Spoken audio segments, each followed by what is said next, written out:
esta ofensiva judicial contra Cristina, que tuvo origen, recordemos,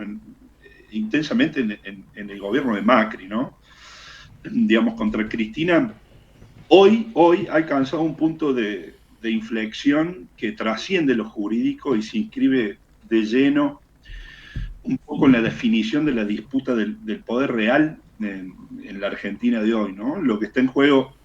no es una mera resolución de una causa penal ordinaria, sino que es la consolidación de un modelo, digamos, directamente de intervención judicial en el escenario y en la arena política, en beneficio, obviamente, del proyecto de desguace nacional que encarna el actual gobierno de Javier Milei, ¿no? Entonces, este fallo que quedó firme, digamos, y la condena de 6 años de Cristina e inhabilitación de por vida para ejercer cargos públicos, no es un acto de la justicia, sino la culminación, digamos, de una operación de disciplinamiento político diseñado por el núcleo duro del poder económico, mediático, judicial de nuestro país, y no se trata,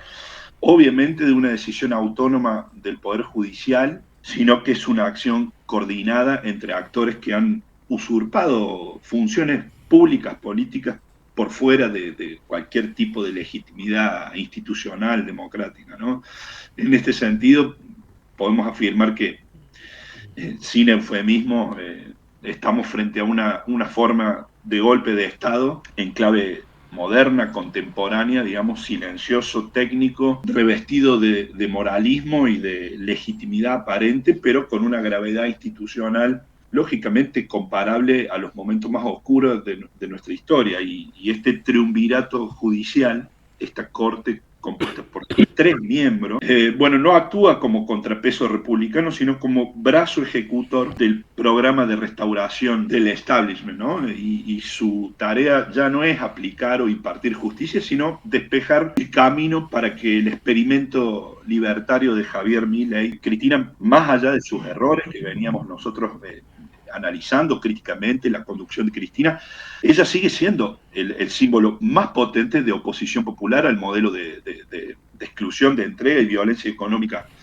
que se está intentando consolidar, ¿no? Y en este contexto, el lawfare ya no es, bueno, simplemente una estrategia judicial para corroer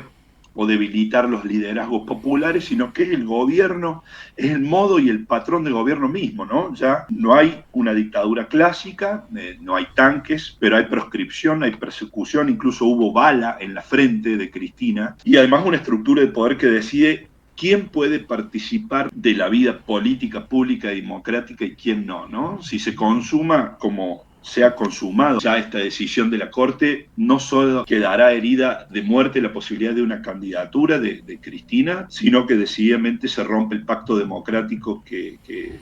del 83, ¿no? Este es mi análisis y esto no es un episodio aislado, es la maniobra que faltaba completar al dispositivo autoritario que sostiene el gobierno de Milei. Primero fue el vaciamiento del Congreso mediante los decretos y los superpoderes, luego el ataque a las organizaciones sociales, sindicales,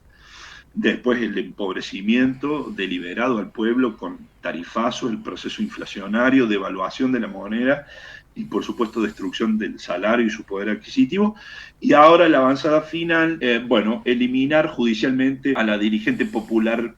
que aún conserva alta legitimidad electoral y capacidad de articulación política en las filas del campo nacional, ¿no? Y la posible detención de Cristina o la materialización, la confirmación de esta condena, no podemos analizarla únicamente como un atropello personal, sino que es un mensaje directo a toda la dirigencia política, nacional, sindical, social. Básicamente el mensaje es, esto es lo que le espera, negar sus errores ni caer en el culto de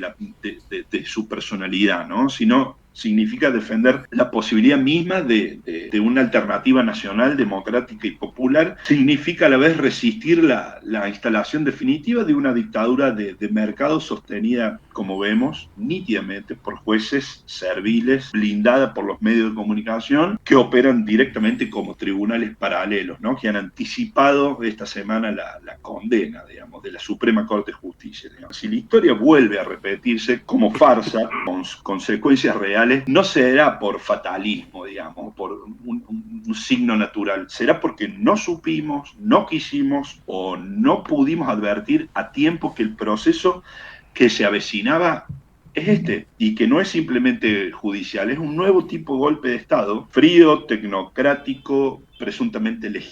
legitimado, revestido de institucionalidad, pero brutal en su objetivo de destruir toda resistencia al saqueo, ¿no? Entonces, la democracia argentina, nacida en el 83, en el último proceso democrático, me parece que cometió un error fundacional. Colocó en el centro del horror a los ejecutores, al brazo armado, a los militares, ¿no? Pero dejó fuera del banquillo a los verdaderos arquitectos del terror, que son los grupos económicos, esto lo venimos diciendo, a los grupos financieros, a los CEOs de las grandes matrices que diseñaron y capitalizaron la dictadura. Y en nombre de la unidad nacional, me parece que se narró el pasado reciente como una tragedia puramente militar, como si el terrorismo de Estado hubiese sido simplemente una anomalía del orden institucional y no la fase más violenta de un proyecto económico que aún nos gobierna, nos desordena la vida y nos somete a diario, ¿no? Entonces, este es un análisis, esta lectura simplista de apuntar a los milicos simplemente como análisis o como prisma para analizar políticamente, incluso culturalmente, los 70 o la dictadura, aunque, digamos, este discurso de antimilitarista solamente, aunque políticamente útil en el corto plazo, tuvo consecuencias devastadoras y son estas. Digamos, ha permitido consolidar la impunidad de los beneficiarios civiles del proceso, empresarios, banqueros, consultoras, medios de comunicación, tecnócratas reciclados, digamos, en nuestra democracia, ¿no? Y a todo ello se le otorgó el privilegio del anonimato. Digamos, yo no he visto los 24 de marzo los nombres, los apellidos de los civiles ideólogos de la dictadura. No lo he visto. Y mientras los militares ocupaban el lugar de villanos unívocos en el discurso, digamos, en las escuelas y en los actos de las movilizaciones del 24 de marzo, los verdaderos ganadores de la dictadura amasaban poder económico, financiero y simbólico desde las sombras, desde el anonimato, pero en plena democracia. Y me parece que esta omisión no es ingenua, fue funcional a la transición pactada de la dictadura a la democracia, digamos, a los límites de la democracia liberal restaurada, ¿no? Acordar con Alfonsín era tolerable para los poderes fácticos en la medida que no se supiera en cuestión el modelo, no se pusiera en cuestión el modelo de valorización financiera, de desindustrialización y de extranjerización del aparato productivo nacional que la dictadura había instalado con sangre, ¿no? Lo que debía quedar intacto no era solamente el poder económico, sino también el relato que les quitara responsabilidad. Y allí sigue, lo venimos diciendo, intacta la ley de entidades financieras que estructura todo el andamiaje de la dependencia económica, ¿no? Y desde entonces la democracia argentina ha estado bajo esa tutela económica, es una dictadura económica, no militar, sino financiera, una dictadura económica sin uniforme, sin cuartel, pero con oficinas en la City porteña y en terminales en Washington, capaz de vetar programas sociales, disciplinar gobiernos, torcer la voluntad popular como está ocurriendo o a través de corridas financieras, endeudamientos inducidos y ciclos de inflación planificada. Y es esta dictadura, digamos, la que impidió la consolidación de un proyecto nacional político sustentable y la que hoy, digamos, con el gobierno de Milei, ha alcanzado, me parece, una nueva etapa de consolidación brutal y sin máscaras ya, ¿no? Lo dicen, lo hacen porque pueden y lo que hoy vivimos que es la entrega del patrimonio nacional, la desregulación estatal salvaje, la persecución política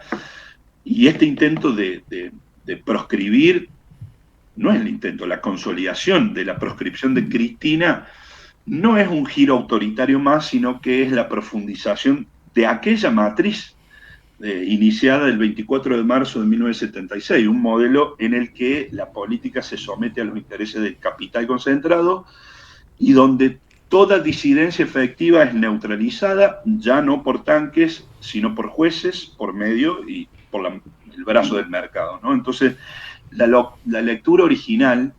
que puso en foco casi exclusivamente a los militares, nos condujo a este presente, no porque no haya que juzgar a los genocidas, eso es una conquista irrenunciable y del cual el pueblo argentino debe estar orgulloso, sino porque al limitar el problema a los métodos y no al proyecto de fondo, bueno, hemos dejado intacta la arquitectura económica que hizo posible ese genocidio. Dejamos libre a los que financiaron los vuelos de la muerte, a los que se quedaron con las empresas vaciadas por la represión, a los que armaron la bicicleta financiera mientras los centros clandestinos de detención funcionaban a pocas cuadras de su oficina. Y lo más perverso es que este mismo poder civil, que nunca pidió perdón y nunca rindió cuentas y nunca fue debidamente señalado en términos políticos ni esclarecido al conjunto, hoy vuelve a ocupar la cima del Estado de la mano de un experimento profundamente reaccionario que desprecia el de Milei, ¿no? Desprecia la política, destruye el Estado, el trabajo y sobre todo la soberanía nacional. Y no lo hacen con tanques, sino con DNU, con billetera, con deuda externa, con persecuciones judiciales,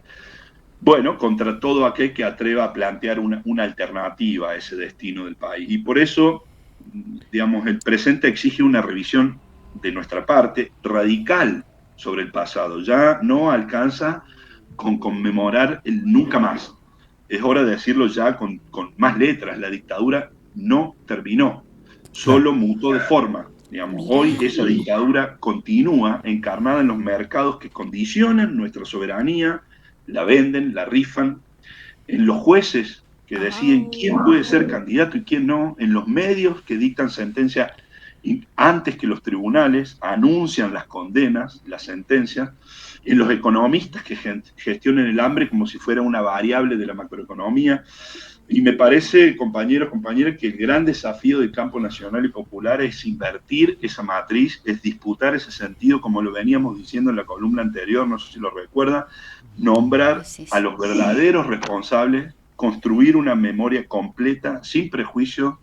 sin temer al barro de la historia, asumir que sin justicia económica no hay democracia posible,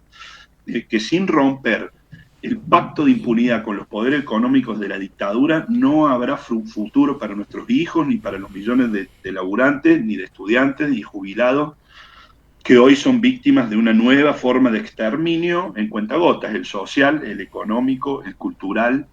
y el de destino, ¿no? Entonces el peronismo o el campo nacional, si quiere ser algo más que un recuerdo, deberá desandar esa claudicación, volver a nombrar los enemigos verdaderos del país, no a los soldados, sino a los banqueros, no ya a los represores, sino a los dueños del capital, porque si no lo hace, lo sigue, seguirá el peronismo atrapado en la democracia de superficie, en la farsa de la democracia del Estado democrático, formalista, donde se puede votar, donde hay libertad de prensa, pero los derechos de los laburantes están reducidos al mínimo. Digamos, lo único que se va a consolidar será una dictadura sin cuarteles, pero con oficinas en el Poder Judicial, en el Ministerio de Economía, en la Bolsa y en la Embajada de Estados Unidos. Y ese es el drama actual. Y hay que aprovechar este sacudón político, institucional, que quiebra los parámetros conocidos de la democracia para optar por una reflexión y apuntar un diagnóstico. Digamos, esta probable detención de Cristina, encarcelamiento, pero básicamente su proscripción, no solamente digamos, representa un ataque jurídico y político dirigido desde los sectores oligárquicos, sino que, en términos más complejos, interrumpe y congela el desarrollo de la experiencia política del movimiento nacional y del peronismo y de amplias franjas del pueblo argentino, porque veníamos discutiendo de manera enriquecedora el tema de la interna bonaerense con Cristina, La Cámpora, Axel Kicillof, en fin. Entonces, esta movida se trata de una regresión forzada al momento del cierre del ciclo kirchnerista del 2015, digamos, con todas sus contradicciones y resueltas y su sistema de representaciones sin poder actualizarlas, ¿no? Es como una especie de congelamiento político nuestro que opera como una detención en el tiempo político, en vez de avanzar en una discusión profunda sobre liderazgos, estrategias, reconstrucción del tejido organizativo, formas de conducción y nuevos horizontes, digamos, en el sentido de para la representación de mayorías populares. Otra vez el movimiento se ve empujado de nuevo a un escenario de resistencia identitaria, a una lógica de repliegue. Se interrumpe así, digamos, la posibilidad de síntesis superadora, de ensayar nuevas formas de representación popular que surjan no de la negación del pasado reciente, sino de una asimilación crítica del mismo, ¿no? Cada vez que el Poder Judicial ataca a Cristina, la política va quedando como en suspenso y a la defensiva. Y me parece que este fenómeno tiene como consecuencia grave, en vez de pensar un proyecto de país en clave de futuro, volvemos a defender posiciones ya conocidas, sin revisar, sin superar, sin analizar críticamente nuestros propios límites. Y esa parálisis también es parte del objetivo del enemigo político. Digamos, la judicialización de Cristina también funciona como un instrumento de disciplinamiento colectivo, ¿no? Obliga al movimiento nacional a cerrar filas, pero sobre heridas abiertas, digamos. Impide elaborar el duelo y el análisis y el diagnóstico de las derrotas electorales y de la dinámica de conducción de los últimos años y desactiva toda posibilidad de disputa del sentido común por fuera del eje de con Cristina o sin Cristina, ¿no? Y me parece que lo más perverso de este proceso es que al pretender eliminar políticamente a Cristina, el poder real logra reinstalar en el centro del escenario a ella sin permitir ninguna evolución programática, digamos, porque no es lo mismo centralidad que iniciativa política. La política deja de ser una disputa por el porvenir y se convierte en un ciclo de defensa permanente. Es digamos, el perfecto empate reactivo. Mientras Cristina es atacada y el peronismo se defiende y pretende unirse, el país se hunde en una ofensiva neoliberal sin precedentes y a la vez que sin una conducción estratégica a la altura del momento, ¿no? Y en ese marco, la pregunta sobre el sentido de proscribirla cobra una nueva dimensión. ¿Por qué? Si Cristina venía perdiendo elecciones y venía retrocediendo en términos de representación, porque convengamos, el apoyo político orgánico a esta Cristina no es el mismo de cuando se fue en el 2015. Yo estuve, muchos estuvimos en esa plaza. No es la misma representación. Entonces, la respuesta es doble. Por un lado,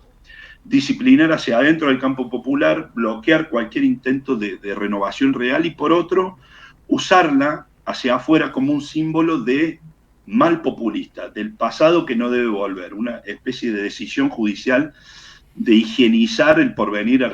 de la Argentina. Como yo recién veía los titulares de La Voz del Interior, y bueno, y los comentarios de mucha gente aplaudiendo como si a partir de ahora el gran mal de la Argentina ante la imposibilidad de ser una potencia ya va a estar encarcelada. Bueno, entonces me parece que se mantiene el peronismo en una especie de crisis de identidad que no puede superar. En síntesis, esta avanzada judicial, esta proscripción de la compañera Cristina, no solo busca proscribir a una dirigente, sino que busca congelar nuestra historia, secuestrar nuestro tiempo político, la posibilidad de inaugurar un proceso en los tiempos largos de los pueblos, digamos, impedir que se formulen